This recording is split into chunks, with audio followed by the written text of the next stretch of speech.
Olá, gente. Estou de frente a um professor e ele vai nos dar a resposta significativa de sua profissão para a disciplina de prática pedagógica, sucesso e carreira.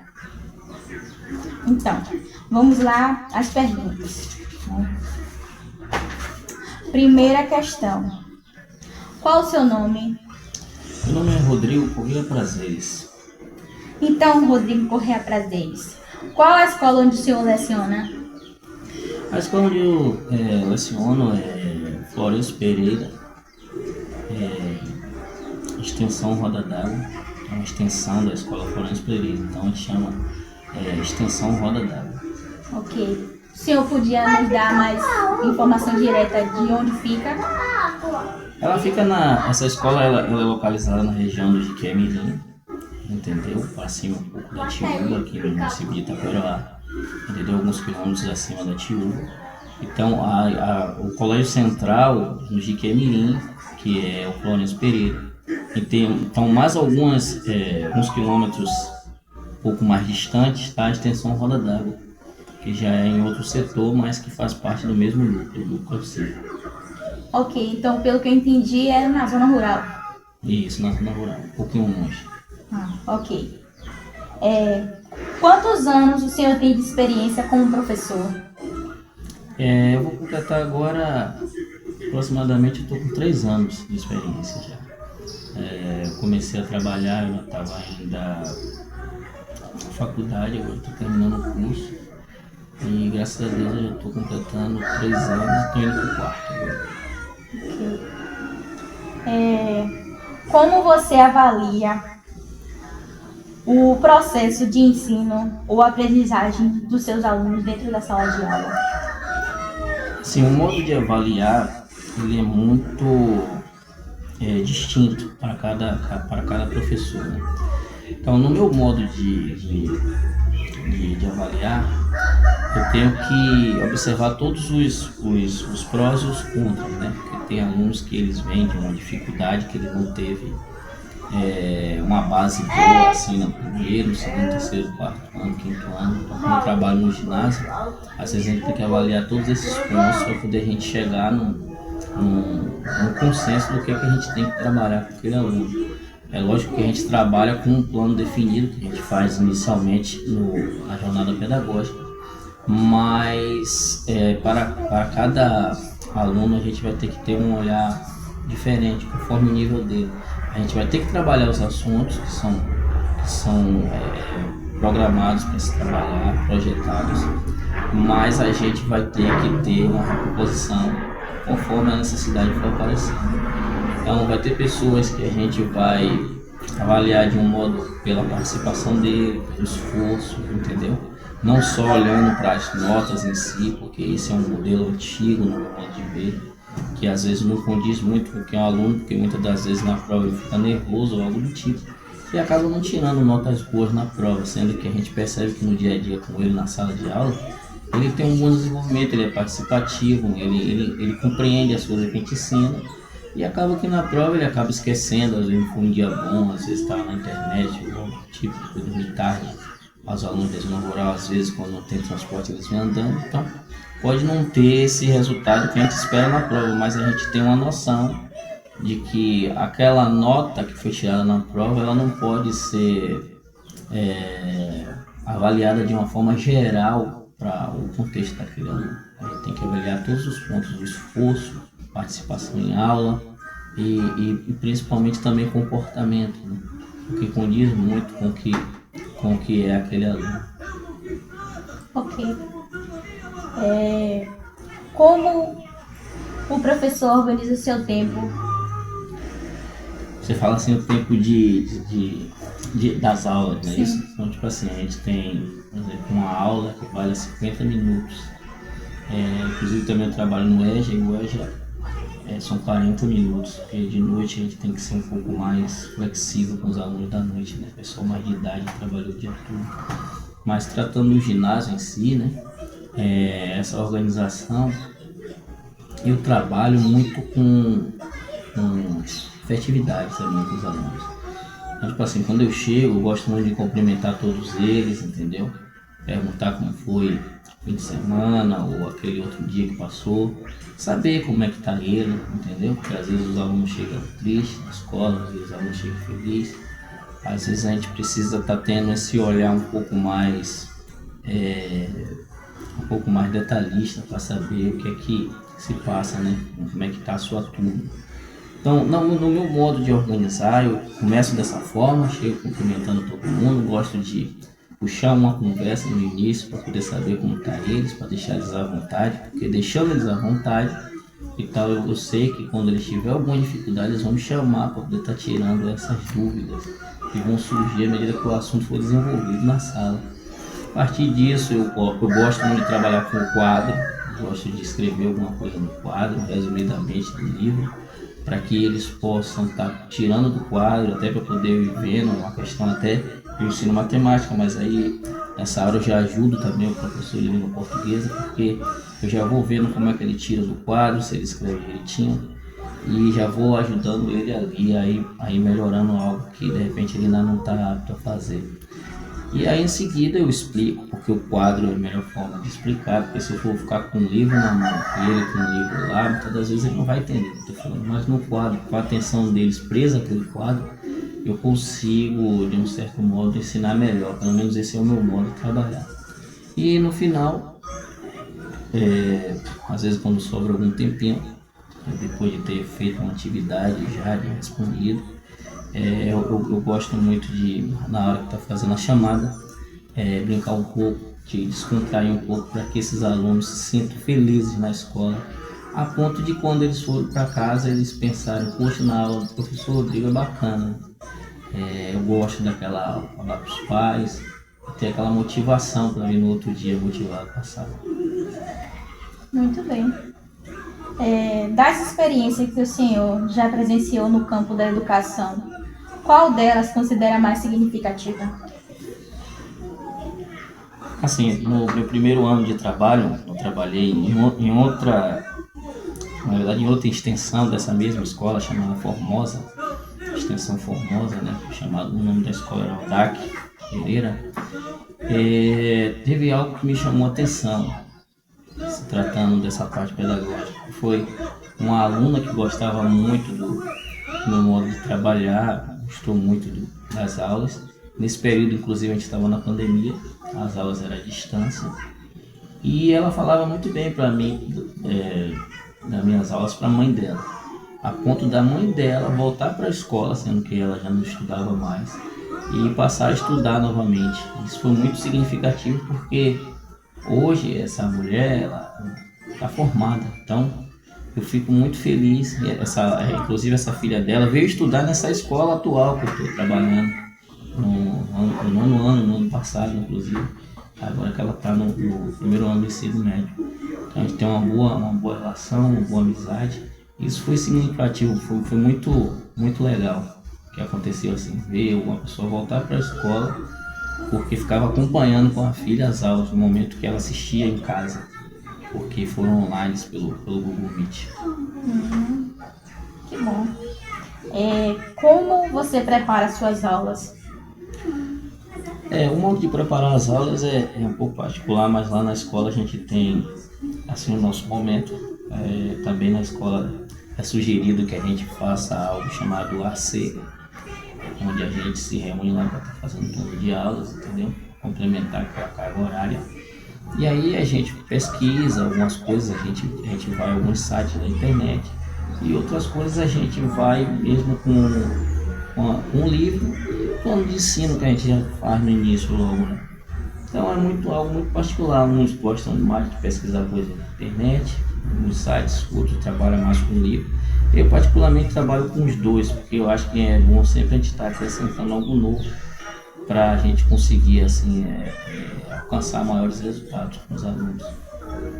Ok.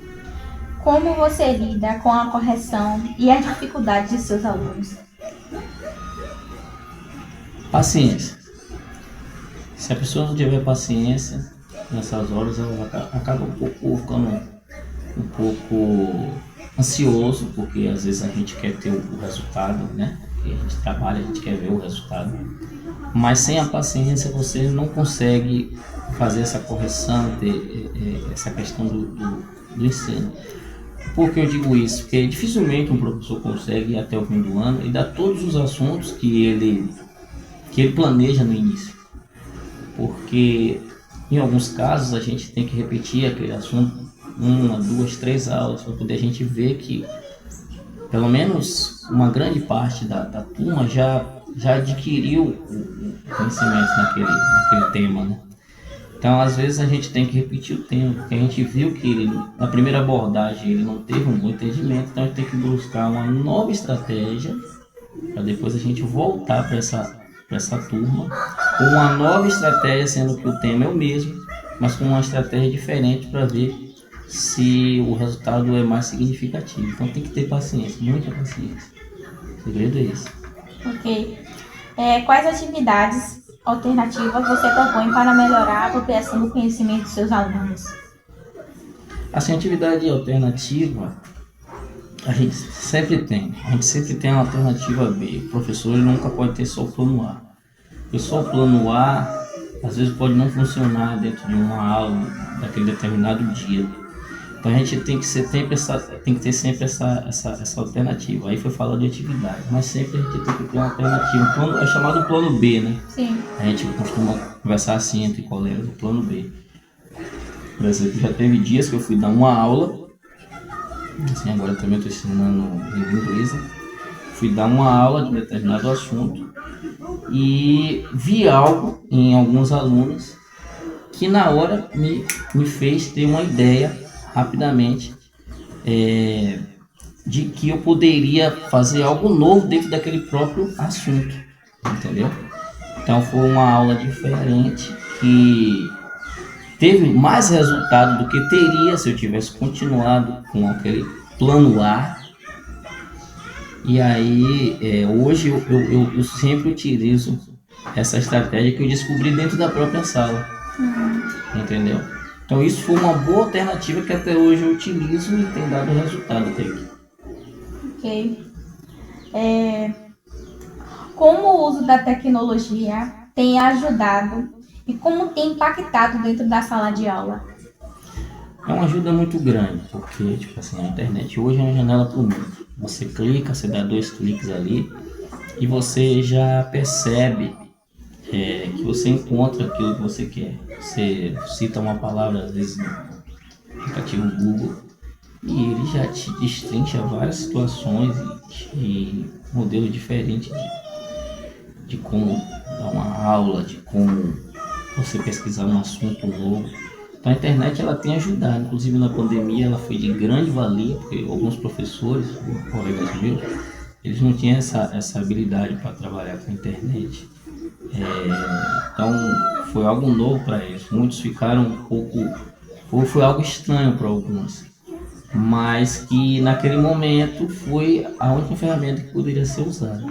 Agora tem também o lado ruim quando se trata da tecnologia, porque os alunos hoje em dia eles ficam muito ansiosos para ver uma mensagem que chega, o celular vibra, então eles querem estar sempre olhando para o celular, eles querem conversar no Instagram com alguém, eles querem aquilo que a internet oferece, que é a tecnologia principal que a gente tem hoje. Então isso atrapalha, porque ele vai ficar com 2 focos. Ele vai ficar entre a sala, entre o assunto que você está ensinando, né? E entre aquela pessoa que mandou a mensagem para ele. Ele vai ficar entre as 2 coisas, então ele não vai ter um bom desenvolvimento. Inclusive dentro dessa pergunta, é bom falar isso, e a gente lá da Água, a gente tem uma estratégia muito específica para poder lidar com esse contra, vamos dizer assim, né?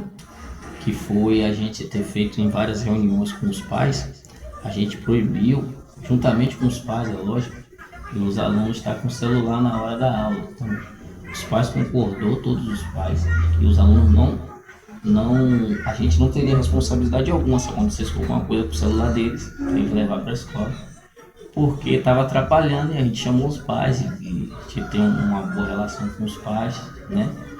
Trabalhar na zona rural você acaba tendo essa vantagem. porque os pais, quando eles se identificam com o professor, eles acabam aderindo a alguns conselhos e ideias que a gente traz que só vai melhorar na vida do filho dele, né? Do filho dele. Então lá é proibido, só pode pegar o celular na hora do intervalo, ou então na hora que termina a aula. Nem para olhar o relógio a gente deixa, porque senão eles ficam, já sabe que falta 10 minutos, aí às vezes não quer mais responder a atividade. Então isso é algo que a gente faz lá e graças a Deus tem dado certo. E alguns resultados que não dava certo antes da gente ter tomado essa decisão juntamente com os pais, hoje a gente colhe os frutos que tem resultados. Que bom. Há algo que deseja realizar na escola ainda este ano? Sim, a gente tem alguns planos, né? O professor sempre ele tem algumas ideias traçadas assim para fazer, né? No momento que a oportunidade for boa para fazer. A gente tem alguns projetos que a gente trabalha todo ano lá, mas eu particularmente eu tenho um modelo de aula diferente que eu dei no ano passado e que deu foi excelente o resultado. E esse ano eu quero fazer novamente. E creio que até o fim do ano eu vou conseguir levar os alunos numa área diferente da sala para poder fazer uma aula de um ângulo diferente, sem dizer qual é o assunto do dia, que essa é a estratégia, e pedindo para eles apenas anotar isso que eles estão vendo no caderno e depois trabalhar a matemática em cima daquilo que eles viram. No ano passado eu fiz isso e foi muito significativo. A gente foi numa roça de cacau clonado e os alunos anotou quantos cabaças tinha no pé de cacau clonado e quantas cabaças de cacau tinha no pé de cacau comum. E a gente fez esses cálculos de quanto a pessoa gastaria numa determinada roça, assim, numa determinada área, com cacau clonado e com cacau comum, para ver a diferença. Então, muitos ficaram satisfeitos e até despertando o próprio desejo deles de trabalhar com a agricultura. Muitos não ligam para isso, fica feliz quando vai para a escola, quando tem que trabalhar na roça com os pais, mas sabendo da diferença que é você trabalhar hoje com cacau, inclusive o cacau está muito caro, eles despertam nesse sentido também, né? Então, além de você estar dando uma aula de matemática, você também está inspirando eles a trabalhar com um produto que de repente já existe na casa deles, mas até então não chamou a atenção deles isso. Sim. Quais você acha que são os maiores desafios que os alunos enfrentam? Aqueles básicos, né, que é a distância. Às vezes quando chove eles vêm andando, alguns outros não vêm, mas o principal desafio mesmo é o interesse, né? Hoje em dia tem muitas coisas para despertar o interesse de uma pessoa e com os alunos não é diferente. Essa questão da internet que a gente falou anteriormente aqui, ela é importantíssima porque os alunos eles estão cada vez mais querendo desistir da escola. As escolas estão tendo está acontecendo em muitos lugares uma evasão, né? Muitos alunos que estão desistindo da escola, não querem estudar, e muito disso é a internet também, entendeu? Começa com ela, às vezes pensa que não precisa mais dos conceitos básicos que a gente aprende na escola. Então a principal dificuldade é manter a motivação desse aluno dentro da sala de aula, com tanta coisa que o mundo oferece. Hoje, né, os colegas que estão há mais anos trabalhando falam que antigamente não tinha tantas opções. Então eles viam na escola um refúgio, um lazer, e hoje eles veem a escola como algo assim que não é tão importante na vida. Então a maior dificuldade que tem é manter esse motivacional do aluno para ele continuar na escola, né? Aí até concluir. Com certeza. E quais você acha que são os maiores desafios que os professores enfrentam? O maior desafio para um professor, no meu modo de observar, é manter o aluno focado. Muito difícil. Então, é até o que eu falei em outra resposta aí, que o meu modo de trabalhar, eu trabalho muito destrancando o aluno. Como é que funciona isso? Eu gosto muito de entrar no mundo deles, entendeu? Entrar no mundo deles ouvir o que eles têm a dizer, ser um amigo deles naquele momento logo que eu chego ali, ter uma intimidade com o aluno, porque é igual uma criancinha, né? Uma criancinha, quando ela é apegada à mãe, se outra pessoa for pedir a ela para ir pro colo, ela não vai querer. Ela não conhece aquela pessoa, ela não tem intimidade com ela. Mas se a mãe dizer assim, vem filhinho, ele vem correndo pros braços dela. Então você ser íntimo de um aluno pode ser arriscado no dia de hoje, com tantas coisas que às vezes as pessoas levantam, às vezes coisas que não acontecem, pula professor e tal. Apesar de que também tem pessoas que erram nesse sentido. É uma estratégia arriscada, mas que tem dado certo. Porque nada sem risco também você adquire também grandes resultados. Então eu procuro entrar no mundo deles, que é o que eles fazem no dia a dia, eles me contam, eu escuto, que é para na hora também que eu for levar para eles o conhecimento, né, da parte pedagógica, eles também me escutarem. Então é aquela coisa, eu escuto eles e eles voltam e me escutam. E consequentemente, quem ganha com isso é eles, a família deles e o professor também. Com certeza. Quais os conselhos você daria para um professor que está iniciando? Para um professor que está iniciando, eu vejo assim, quando você faz algo que dá certo, então você pode aconselhar para alguém porque você já viu que deu certo. É lógico que nem todos os contextos vão ser iguais. De repente, hoje eu estou trabalhando numa comunidade que acolheu bem a esse modelo meu de trabalhar. De repente, eu vou para outra que eu vou ter que ter outra estratégia. Então, o que eu vou dizer para você possa ser que não funcione. Então, você vai ter que se descobrir dentro dessa pedagogia quando você tiver ela. Você tem que ser uma pessoa estudiosa. Você tem que ter eu costumo dizer, um estudo de camaleão. O camaleão, no local onde ele chega e tem uma determinada cor, ele fica daquela cor. Então você tem que ver como é que funciona aquele lugar. Você não pode só ser um professor que tem a parte pedagógica completa. Um professor que estuda muito, mas às vezes chega numa comunidade que tem uma cultura diferente, assim, um modo diferente de ver as coisas, acaba se perdendo. Porque ele é muito bom naquilo que ele faz. Porém, ele não sabe lidar com pessoas distintas, pessoas diferentes, pessoas que têm uma cultura diferente. Às vezes a pessoa é cristã, a gente vai estar até entrando em outra parte, mas às vezes a pessoa é católica, às vezes a pessoa é da Umbanda. Então você tem que saber lidar com todas as pessoas, porque vai ter pai de aluno que é de uma religião, outros eles são de outras. E você tem que aprender a ouvir eles, porque se você não respeitar a comunidade, o local onde você está, você não vai saber trabalhar com aquele público, entendeu? Então é importante você conhecer o lugar para a partir daquele conhecimento você formular a sua estratégia. A minha estratégia, e eu posso dizer que dá certo, que deu certo para mim, é essa. Conhecer primeiro o lugar onde eu estou, saber como funcionou aquilo no passado e como funciona no presente, para a partir daquilo ali você se adaptar e trazer coisas novas que você vai aos poucos ir integrando naquele local para que as pessoas vá se acostumando com você. Ok. Qual a sua expectativa futuramente para a educação? Assim, a minha expectativa para a educação, eu vou falar de um ângulo diferente. Eu vou falar já assim, fora da sala de aula.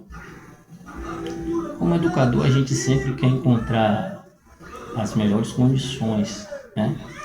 A gente quer ter um bom salário para trabalhar com algo que a gente forma todos os outros públicos, né? O professor forma todos os outros públicos. E não é hipocrisia, falar que quer ter um bom salário, porque a gente, onde eu trabalho, eu recebo um bom salário. Mas a gente quer ter todas as condições. Mas assim, quando eu falo de expectativa, a minha expectativa no futuro é ver um aluno que eu ensino hoje, quando eu chegar amanhã e for fazer uma consulta médica, ele ser o meu médico. Amanhã depois eu encontrar um aluno meu, precisar de um advogado, quando eu for lá, meu aluno é aquele advogado. Quando eu estiver lá trabalhando lá e olhar para o meu lado e ver que tem um colega de trabalho que foi meu aluno. Entendeu? Eu acho que essa é a minha expectativa, ver os meus alunos vencer na vida. Porque se isso não acontecer, a gente acaba ficando triste, porque a gente diz, quando a gente vê uma pessoa morrendo nesse mundo das drogas, e a gente vê que foi nosso aluno, assim, aquele menino foi meu aluno. Então isso não é legal. Se não é legal pra gente, imagina pra mãe, pro pai daquele aluno. Então a minha expectativa é essa, é ver os meus alunos vencerem. Porque aquilo é a cereja do bolo do professor. É ver que todo o trabalho que ele faz, ele não só recebe bem para isso, mas ele vê o resultado do lado de lá, na vida daquele aluno que um dia teve dificuldade para ir para a escola, mudou, foi debaixo de chuva, obedeceu o professor quando reclamou com ele, que na sala de aula não é só flores, também tem a hora da correção mesmo, o aluno erra, e ver ele vencendo depois. E isso é o gratificante. Então essa é a minha expectativa para o futuro da educação, ver meus alunos vencerem. Ok, muito bem. Essa seria a última pergunta. Mas eu notei que eu não fiz uma pergunta muito principal aqui. E eu gostaria de perguntar agora para o senhor. O senhor falou que o senhor leciona matemática, não é isso? Isso. Mas o senhor por acaso, já ensinou outras matérias fora a matemática? Sim. No meu primeiro ano de trabalho, eu trabalhei com língua portuguesa. Inclusive é uma matéria assim que eu não tinha tanto, assim, não tinha tanta química comigo, né? Porque no meu tempo de escola eu não gostava muito de ler, pra ser sincero. Então, a partir do momento que eu fui trabalhar com língua portuguesa, eu tive que ler muito, tive que pesquisar mais, tive que me esforçar mais, porque é a matéria principal dentro do currículo escolar, né?